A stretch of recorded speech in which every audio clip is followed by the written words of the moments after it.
두 번째로 이렇게 물질이 어떻게 되어 있는가. 이 세상에 있는 모든 물질들이 무엇으로 만들어져 있는가. 그것을 해체해보면 과연 어떤 진리가 있지 않을까. 이런 생각을 옛날부터 했습니다. 그걸 고대 그리스 자연철학인데 소크라테스 이전에 있는 사람들만 제가 이렇게 했어요. 탈레스가 모든 물체는 물로서 이루어져 있다. 물이 원질이다. 이렇게 생각을 했어요. 그리고 아나시만드로스는 무한하고 비결정적인 거다. 그것이 뭔지는 모른다. 그렇지만 무한하고 비결정적인 것. 그래서 이거를 아페이론이라고 이름을 지었어요. 근데 이걸 무한자라고 번역을 하더라고요. 자, 만드로스는 탈레스의 제자예요. 그 다음에 이 나이를 보면 아시겠지만 15살 차이 나고 그 다음에 한 25살 차이 나요. 그래서 이 사람은 무한하고 비결정적인 것이 무엇일까 생각을 했어요. 생각을 해봤더니 그게 공기라고 생각을 했어요. 근데 공기가 이렇게 모여서 물이 되기도 하고 바람이 되기도 하고 나중에 더 뭉치면은 흙이 되기도 한다. 그렇게 생각을 해서 공기가 여기에 해당되는 것이라고 생각을 했어요. 피타고라스는 수라고 생각을 했어요. 피타고라스가 어떤 종교를 만들어가지고 그 종교의 교주였어요. 실제로는. 나중에는 그 정치적인 이유 때문에 도망가고 제자들이 맞아 죽고 피신해 있다가 결국은 죽었어요. 피살당했어요. 헤라클레이토스는 불이라고 생각을 했어요. 왜 그랬을까요? 왜 불이 모든 물체들의 다 근본 물질이라고 생각했을까요? 저는 제 생각에는 이게 배화교의 영향을 받지 않았나 생각을 해요. 이 사람이. 아낙사고라스는 무한한 종자가 있다. 바위는 바위의 종자가 있고, 인간은 인간의 종자가 있고, 컵은 컵의 종자가 있고, 모든 물질에 그 종자가 있다. 라고 생각을 했어요. 그 다음에 엠페도클레스는 지수화풍이 근본이다. 이렇게 생각했고, 데모크리토스는 아니다. 원자라는 게 있는데, 모든 물질은 그 원자가 질적으로는 다 똑같아. 근데 질적으로는 같은데 그 원자가 양적으로 변화해가지고 모든 물질이 다 만들어진 거다. 라고 생각을 했어요. 그리고 그 원자는 만들어지지도 않고, 없어지지도 않고, 부서지지도 않고, 그런 거라고 생각을 했어요. 이런 것들이 이 고대 그리스에 이렇게 사람들이 생각을 했어요. 부처님께서는 BC 500년에서 BC 600년 사이, 이 사이에서 활동했던 분이에요. 됐습니까? 자, 한번 보세요. 여기가 스파르타고 여기는 아테네예요. 이 사람들은 밀레토스에서 있던 사람이에요. 아까 탈레스라는 사람. 이 근처에서 이렇게 방금 말했던 사람들이 주로 태어나고 활동했던 곳이에요. 그러면은 여기에 그리스잖아요. 고대 그리스잖아요. 고대 그리스인데 고대 그리스 인종 중에서 이오니아라는 한 종족이 이주를 해요. 이주를 해서 밀레토스라는 이렇게 도시를 만들면서 여기에서 이런 철학자들이 많이 나와요. 자, 이 지도를 보면요. 한 번 더 봅시다. 아까 전에 여기 있는 거 있잖아요. 여기 있는 게 어디에 나타나느냐 하면 여기에 나타나요. 여기에 나타나고 여기가 인도고요. 여기가 이란이에요. 그 당시에 어떻게 되어 있느냐 하면 한번 보세요. BC 500년에서 600년 사이 여기에서는 석가모니 부처님께서 활동하던 시대예요. 육사외도가 있고 여기에 인더스 문명이 여기 남아있죠. 그죠? 그 다음에 여기에 이집트 문명이 남아있어요. 이집트 문명이 남아있고 여기에 메소포타미아 문명이 남아있는데 여기가 거대한 국가가 있었죠. 제국이 있었죠. 이 당시에는 제일 큰 제국이에요. 이게 뭡니까? 예? 예, 페르시아예요. 페르시아 제국이에요. 이 제국이 이 당시에는 가장 크고 강력한 제국이었어요. 그리고 이 페르시아 제국의 끝에 있는 반도가 아까 전에 밀레토스가 있어요. 반도 끝에 이 사람들이 와서 이렇게 점령해가지고 도시를 만든 거예요. 근데 여기에 이집트 문명하고 여기 인더스 문명이 이걸 통해서 그리스로 가요. 통로죠. 그죠?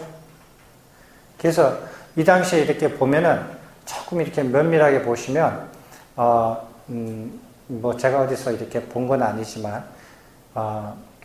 그리스에 있는 주류들은 여기 없어요. 철학자에.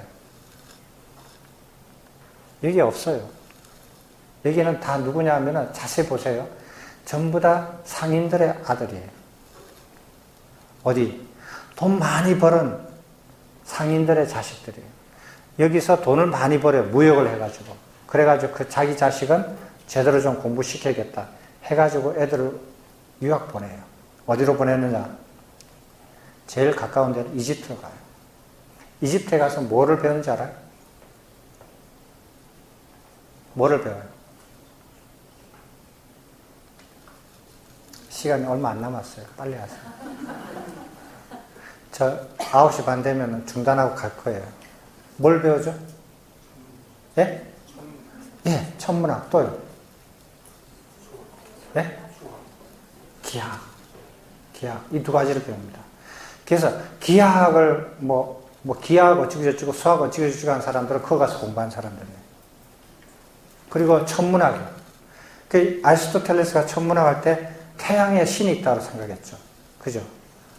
그게 그리스 종교에서 나온 걸까요? 아니면 파라오 이집트에 있는 종교에서 나왔을까요? 그죠? 영향을 받은 거예요. 여기는 뭐예요? 문명이라는 게 없어요. 이 동네는.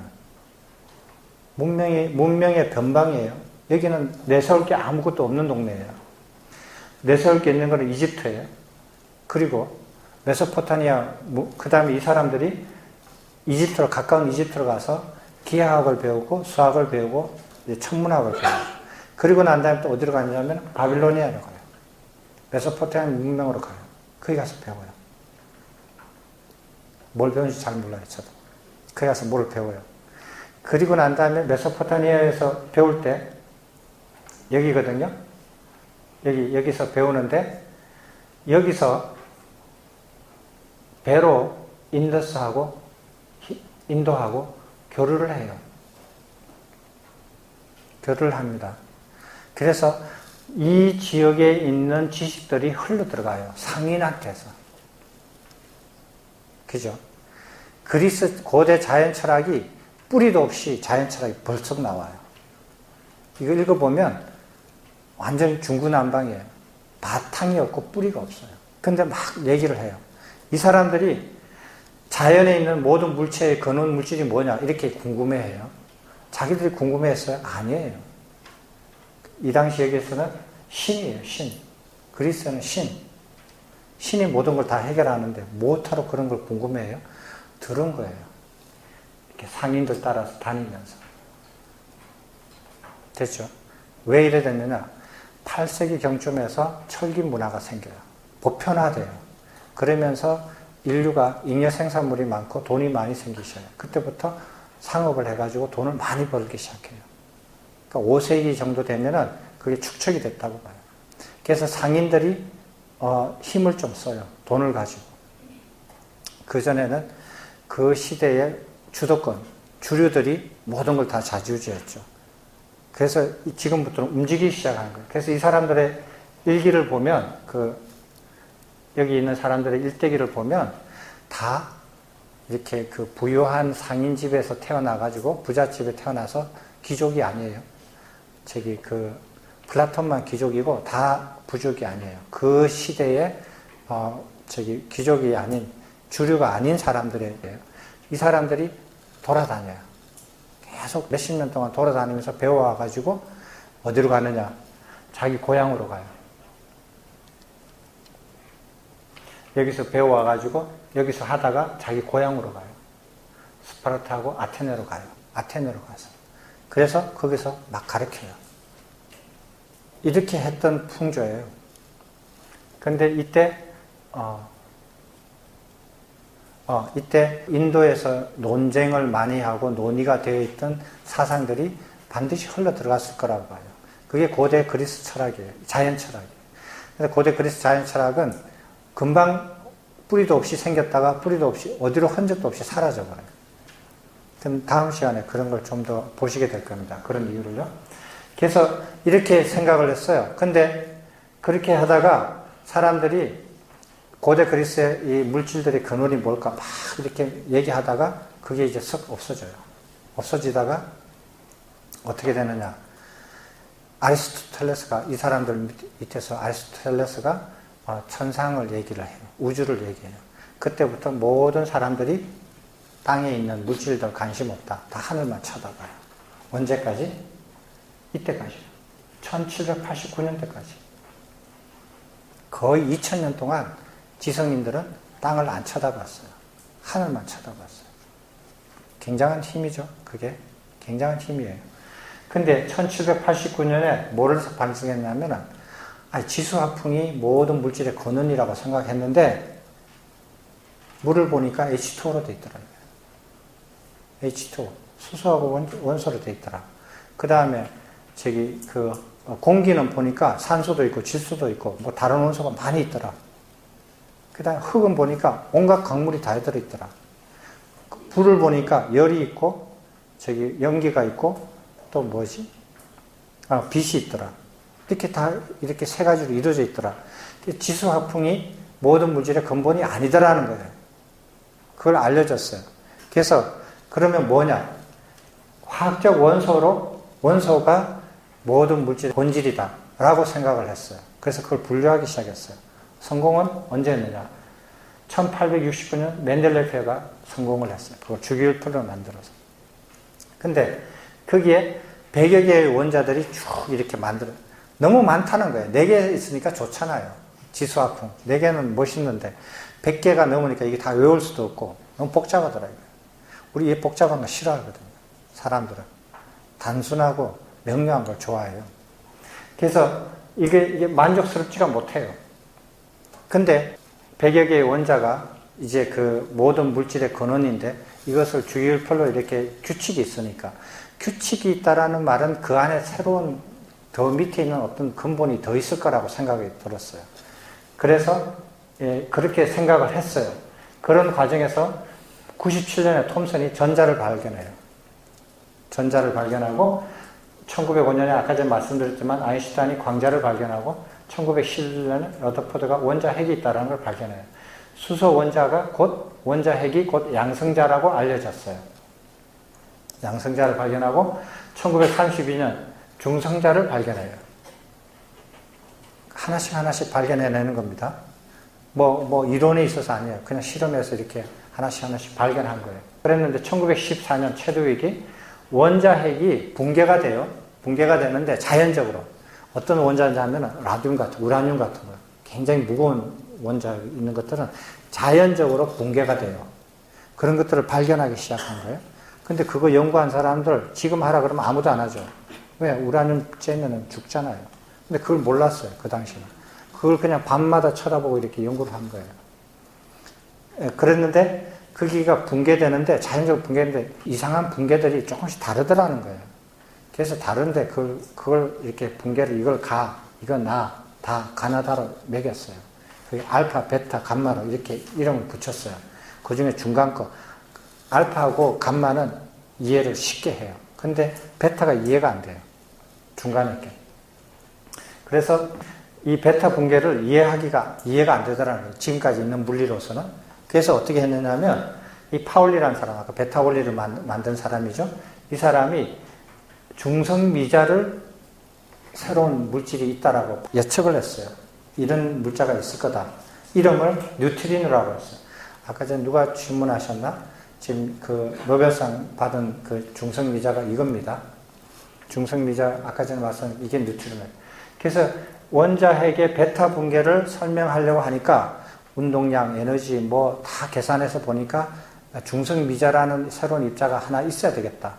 있어가지고 했더니 딱 맞는 거예요. 그래서 이론적으로 예측을 했어요. 1956년 코윈하고 라이니스가 중성미자를 발견을 해요. 실험실에서. 그리고 난 다음에 그게 양력을 발견하는 계기가 됩니다. 양력이 뭐냐? 왜 양력이냐? 전기력보다 약해서 양력이에요. 그런데 중력보다 강해요. 강하거든요. 크기는 이렇습니다. 그래서 양력이라는 건 뭐냐? 이렇게 원자 안에 있는 입자들 있잖아요. 작은 알갱이들이 변환을 해요. 이렇게 변환을 하는데 관여하는 힘이라고 생각해요. 근데 우리가 이때까지 중력을 발견했잖아요. 그 다음에 그 맥스웰 이퀘이션에서 전자기력 있잖아요. 그건 우리가 경험으로 아는 거죠. 근데 경험으로 이렇게 해서 현상들을 다 보고 이렇게 했더니 우리가 경험하지 못했던 그런 양력이라는 것을 발견한 거예요. 이 양력 때문에 그 원자 안에 있는 조그마한 알갱이들이, 입자들이 그 모양을 바꾸고 이렇게 막 붕괴가 되고 막 그렇게 해요. 그 다음에 1935년 유가와라는 일본 학자예요. 일본에서 최초로 물리학 노벨상을 받은 사람이에요. 핵력이라는 것을 이렇게 착안했어요.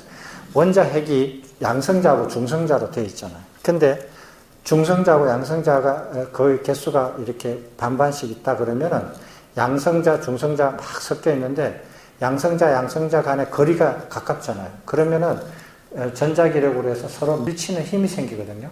그럼 원자 핵이 다 붕괴가 되어버려야 돼요. 근데 붕괴가 안 되고 굉장히 안정적으로 이렇게 유지가 되잖아요. 그래서 작은 공간 안에 어떤 힘이 있을 거다. 근데 이것은 그 전자기력으로 서로 배척하는 힘을, 서로 밀어붙이는 힘을 이겨내는 굉장히 강한 그 힘이 있을 거다. 이렇게 생각했어요. 그걸 핵력이라고 해요. 핵력인데, 이까지는 뭐 그런 아이디어를 낼 수는 있다. 이렇게 생각했는데, 그 다음 아이디어가 웃기는 거예요. 그럼 이 핵력이 어떻게 나오느냐? 근데 유가와라는 사람이 어떻게 그걸 생각했는지 참 기묘한 생각을 했어요. 그 프로톤과 프로톤 사이에 메존이라는 입자를 서로 주고받음으로써 그런 강한 힘을 생긴다라고 생각을 했어요. 그걸 메존이라고 그래요. 메존에는 중간자인데 그 유가와가 말한 중간자는 파이온, 파이 지로, 파이 플러스, 파이 마이너스 이 세 종류가 있어요.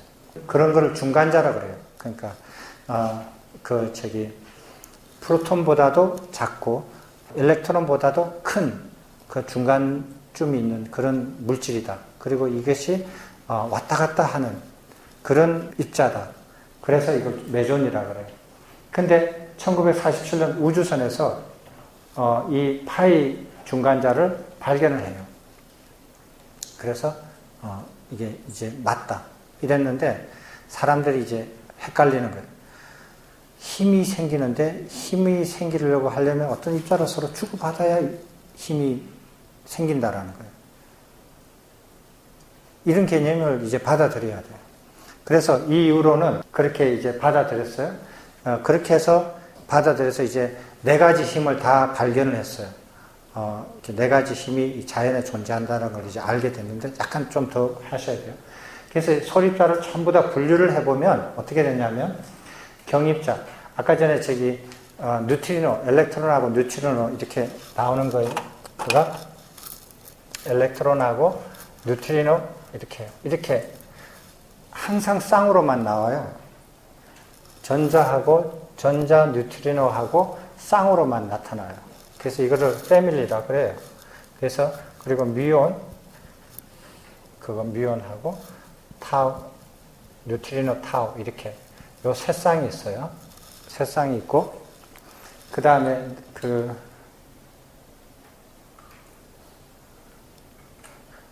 다음에 이거는 가벼운 입자예요. 전자같이. 근데 뉴트리노도 굉장히 가볍거든요. 근데 그 전자하고 같이 쌍으로만 나오는 거예요. 그 다음 강입자라고 했어요. 하드론. 이건 중간자, 아까 전에 그 메존 있잖아요. 중간자하고 중입자라고 베리온이라고 있어요. 베리온이 뭐냐면은 양성자, 중성자, 핵자를 이루는 거예요. 원자 핵을 이루는 입자들이거든요. 근데 이 양성자, 중성자 플러스 수백 개가 있어요. 멘델리프 주기율표는 그건 100여 개잖아요. 여기에는 수백 개가 있어요.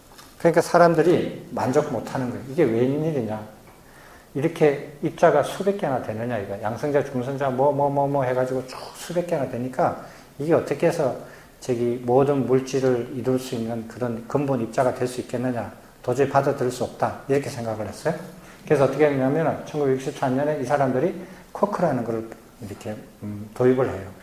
그래서 6개의 쿼크, 이 새쌍 이것처럼 새쌍처럼 6개의 쿼크를 도입을 해가지고 수백 개의 하고 중립자 있잖아요. 양성자, 중성자, 그 다음에 중간자, 이걸 전부 다 이걸로서 설명을 해요.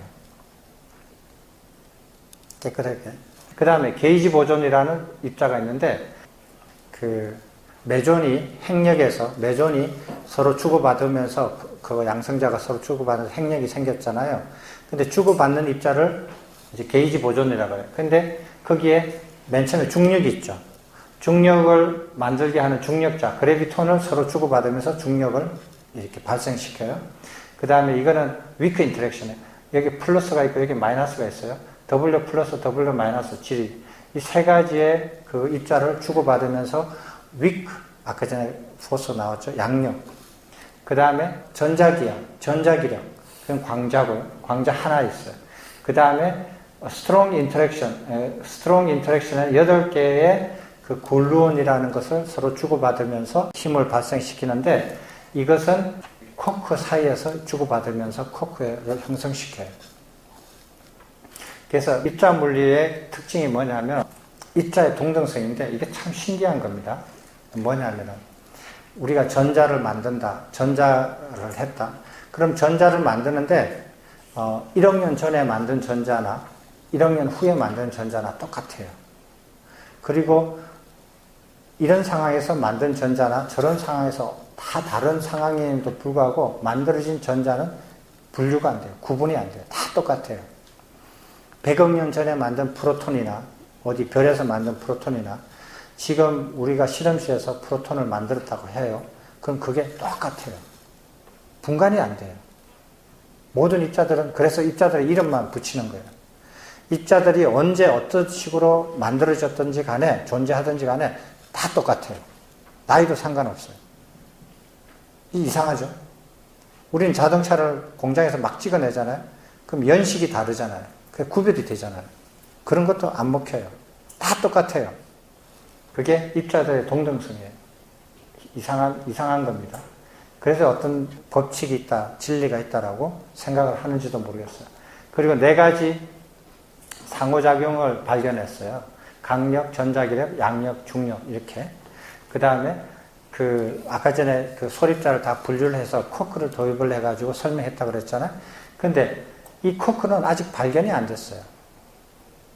있는지 없는지 아직 확인은 안 됐어요. 그걸로 다 대처는 됐는데 아직 확인이 안 됐어요. 그래서 이건 아주 숨어 있다.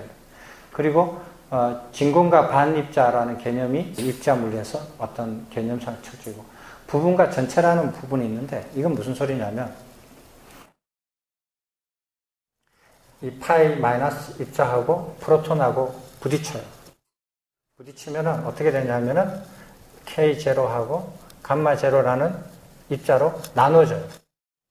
이 두 개를 탁 부딪히면은 변화가 버려요. 이렇게 됐죠.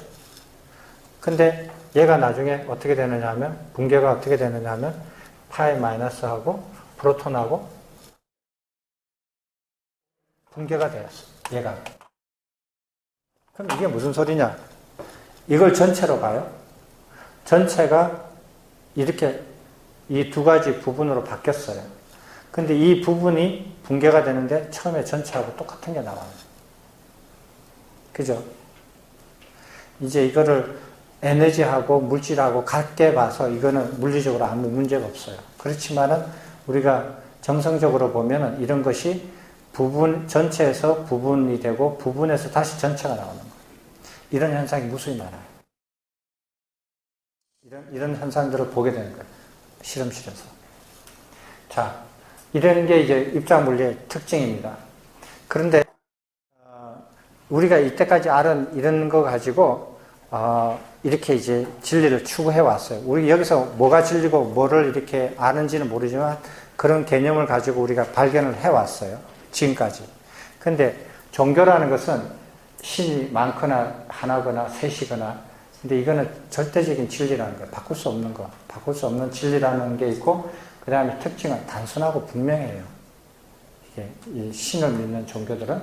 근데 이때까지 우리가 과학이 발달되어 오면서 종교하고 어디서 많이 부딪혔냐 하면은 지동설, 천동설, 저번 시간에 했던 거예요. 충돌이 크게 일어났고, 그 다음에 진화론하고 창조론 이렇게 부딪혔는데, 진화론에서는 DNA, 동물 복제 이런 것들이 문제가 생겨요. 그래서 진화론과 유전학을 보면 다윈이 종의 기원을 시작해서 맨델이 유전학을 만들었고, DNA가 유전 정보를 보관하는 물질이라는 것을 밝혀냈어요. 그리고 DNA가 이중나선 구조라는 것을 1953년에 발견을 했어요. 이게 왜 창조론하고 다른 문제가 생겨요? 창조론이라는 건 뭐냐면은 아버지도 신에 의해서 창조가 됐고, 아들도 창조가 됐고, 손자도 아버지에 의해서 창조가 된 거예요. 그죠? 그게 창조론입니다. 근데 여기서 말하는 진화론과 유전학이라는 건 뭐냐면 아버지부터 아들과 자식, 손자까지는 이게 유전자, DNA가 그 아버지 모양, 특징 이런 것들을 이런 것들을 다 자식한테 물려주고 그 자식은 손자한테 물려주더라는 거예요. 이게 창조하고 다르죠. 근데 더 특별한 것은 이제 동물 복제인데요. 이거는 인간이 동물들의 탄생을 우리가 인간의 의지로서 만들어가는 거예요. 이거는 창조론하고, 여기까지는 일반 사람들이 실감을 못해요. 창조론하고 뭐가 이렇게 부딪히는지. 근데 이렇게 전공인들은 그게 말이 안 된다는 걸 알지만 일반 사람들은 체험을 잘 못하는데, 동물 복제는 일반 사람도 이해하기 쉬워요. 완전히 정반대가 돼요. 그래서 동물 복제할 때 바티칸에서 완전히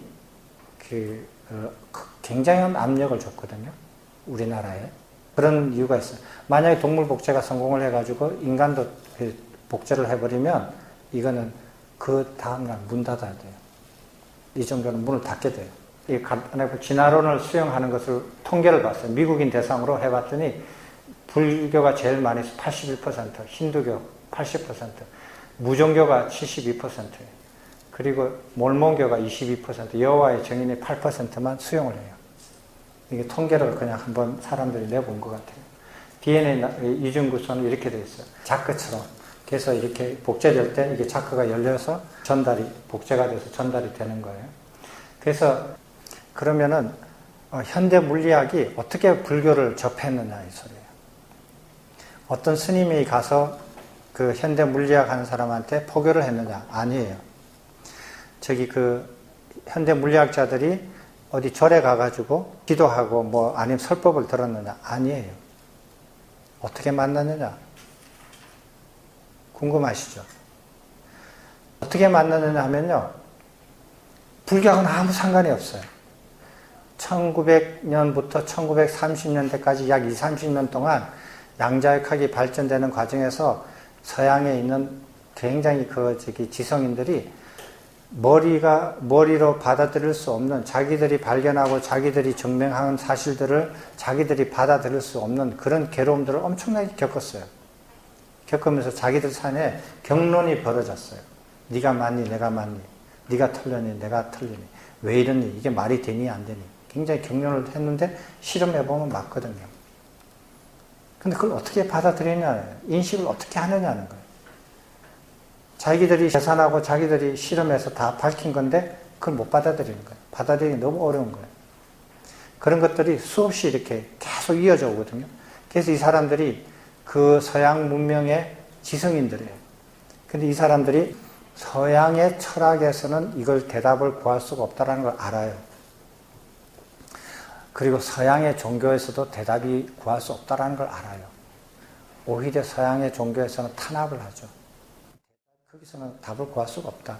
근데 이 답답한 가슴을, 이 답답한 문제를 어디에다 호소하고 어디에서 그걸 찾아볼 수 있겠느냐? 서양에 있는 어떤 종교나 어떤 철학에서도 그 답을 못 찾고 이 사람들이 어디서 찾았냐 하면 동양에다가 기댔어요. 아까 보어 아시죠? 원자 구조를 최초로 이렇게 설명한 사람이에요. 보가 이런 말을 했어요. 우리는 부처나 노자와 같은 사상가들이 일찍이 부딪혔던 인신론적 문제로 되돌아가야 합니다. 인신론 문제를 풀어야 되는데 누구에 의해서 이런 걸 풀 수 있느냐? 그 답을 동양 사람에 들어갔어. 이게 소크라테스나 아리스토텔레스 같은 말 안 나와요. 여기에. 그 다음에 아인슈타인은 저번 시간에도 얘기했지만 여기에 또 다른 얘기가 있습니다. 아인슈타인은 굉장히 유명한 얘기를 종교하고 이렇게 과학에 대한는데 이때는 굉장히 젊은 나이에요. 젊은 나이 때 종교에 확신이 가득할 때였어요. 됐죠? 이때는 중년이에요. 중년이가 종교하고 과학하고 같이 가자 이렇게 얘기를 했어요. 근데 이때는 말기예요. 후대예요. 나이가 더 들어서 어떻게 했냐면 제가 이걸 보고 이해를 하게 됐어요. 이 사람들이 왜 바뀌었을까? 왜 생각을 스스로 바뀌었을까? 하는 거예요. 이렇게 유태인들 종교 바꾸기 어렵거든요. 굉장히 이렇게 어릴 때부터 태어나면서부터 유태교는 가지잖아요. 어려운데 어떻게 했냐면 이 사람이 나중에 불교는 우리가 쇼펜하우의 훌륭한 저술로부터 불교를 배워왔듯이 불자들한테 불교 서지한테 배운 거 아니에요. 불교를 쇼펜하우한테서 배운 거예요. 우주적 종교 감각을 깊이 간직하고 있습니다. 모든 시대를 대표하는 종교적인 천재들은 바로 이러한 종교 감각으로서 구별되고 거기에는 도구마 혹은 인간의 상상으로 만든 신이 없다. 교리라고 번역이 됐는데 영어로는 도구마로 되어 있어요. 그리고 그러한 것을 중심으로 가리키는 교회도 없다. 어디에? 불교에는. 영어로 한번 보실래요? 영어로는 이렇게 되어 있어요. 네, 안 읽어드려도 될 거예요. 이게 which knows no dogma and no God conceived in the man's image, so that there can be no church whose central teachings are based on it. 이렇게 되어 있어요. 교회, 신, 가르침 다 부정해버려요. 이렇게 바뀌어버려요. 포기한 거 아닙니다. 자기 스스로가 바뀌었어요. 왜? 사유가 깊은 사람이니까. 그래서 이런 사람들이 그러면 문제점이 뭐냐? 그럼 쇼펜하우가 제대로 불교를 가르쳐 줬겠느냐 소리예요. 그죠? 그게 문제예요. 그래서 번역을 제대로 빨리 해서 읽히면 얼마나 좋을까 하는 생각이에요. 아마 아인슈타인이 책을 번역한 걸 읽으면 아마 충격이 입었을 거예요. 이런 식으로 말하지 않을 거예요. 그래서 지금 현대 물리학에 하는 사람들이 불교를 자기들이 찾아가고 자기들이 거기서 답을 구하고 자기들이 공부해요. 그 이유 중에 하나가 동양적인 사고로 성공한 거 있잖아요. 유가와가 중간자를 제안해가지고 핵력을 제안을 했잖아요. 이거 불교하고 아무 상관이 없거든요. 근데 그런 아이디어는 서양 사람들은 상상도 못하는 아이디어가 나온 거예요. 근데 그게 맞아요. 그 다음에 8가지 종류로서 소립자를 분류했는데 이게 일본 사람이 소립자를 분류할 때 8가지로 했어요. 이게 불교하고 무슨 상관이에요? 근데 팔중도하고 이렇게 연관을 지어가지고 이게 불교적으로 사상이 나오지 않았을까 생각을 해요. 서양 사람들이. 서양 사람들이 8가지를 기독교에서 무슨 8가지? 아무것도 없잖아요. 12가지면 아마 12형제하고 연계지었을 거예요. 근데 그 사람들이 내용으로 보면 불교하고 아무 상관이 없는데 그 사람 눈에는 그게 거기서 나오지 않았을까라고 상상하는 거예요. 그런 사실들이 많아요. 그 다음에 이런 이론들. 동양적 사고에서 성공적으로 어려운 문제를 푼 경우가 있다라는 거예요. 이게 보니까. 그리고, 필요성은 뭐냐 하면은, 양자역학의 성립 과정, 특수상대성 이론에서의 결과들을 수용하는 문제, 그 다음에 소립자들의 현상들을 이해할 때 어려움이 너무 많은 거예요.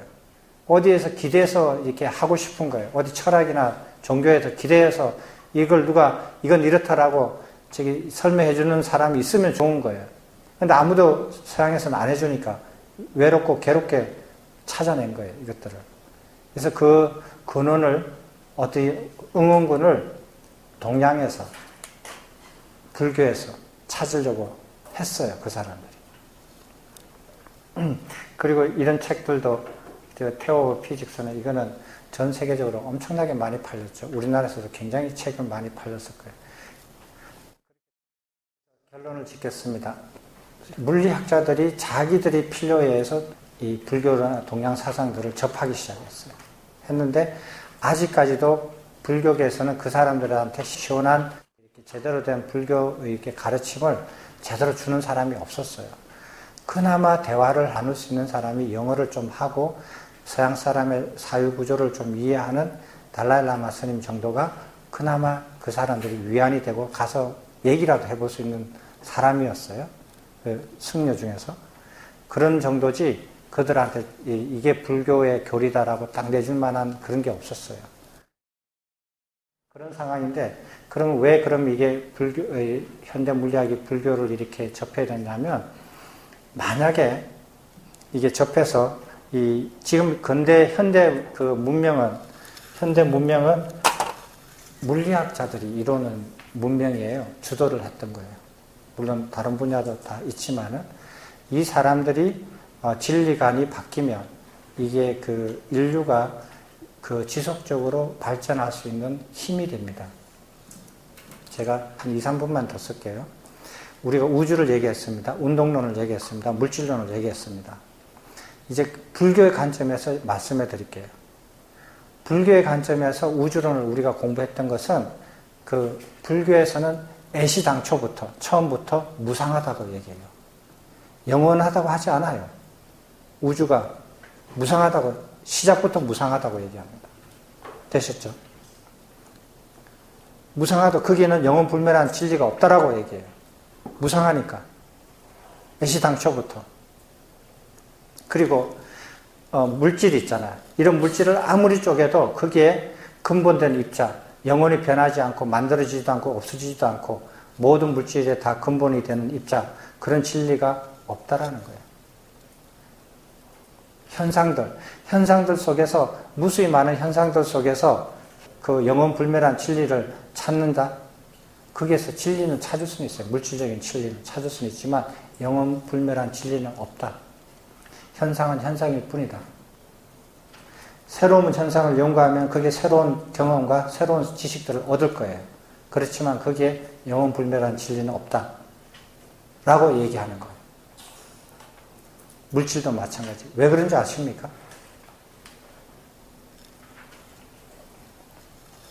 연구하면 바뀌어버립니까? 네? 연구하면서 바뀌어버립니까? 아니요. 그런 이유도 있지만 이게 예를 들어서 중력의 법칙이지 않습니까? 그죠? 중력의 법칙이에요. 자연의 법칙이에요. 근데 이게 왜 영원하지 않느냐? 이게 없어지니까. 이게 없어지는데 무슨 소용이 있습니까? 빛의 속도가 불변하다, 절대적이다. 빛이 없어지는데요. 그럼 무슨 소용이 있어요? 우주가 없어지고 우주 안에 있는 물질도 다 없어지면은 그걸로서 만들어진 법칙들이 어떻게 영원불멸하다고 할 수가 있어요? 그럼 불가능하죠. 왜? 물질적인 진리니까. 그 물질적인 진리는 우주든 입자든 파동이든 그 자체가 다 없어져요. 무상하기 때문에. 간단하죠? 간단하지 않습니까? 질문 있으면 하십시오.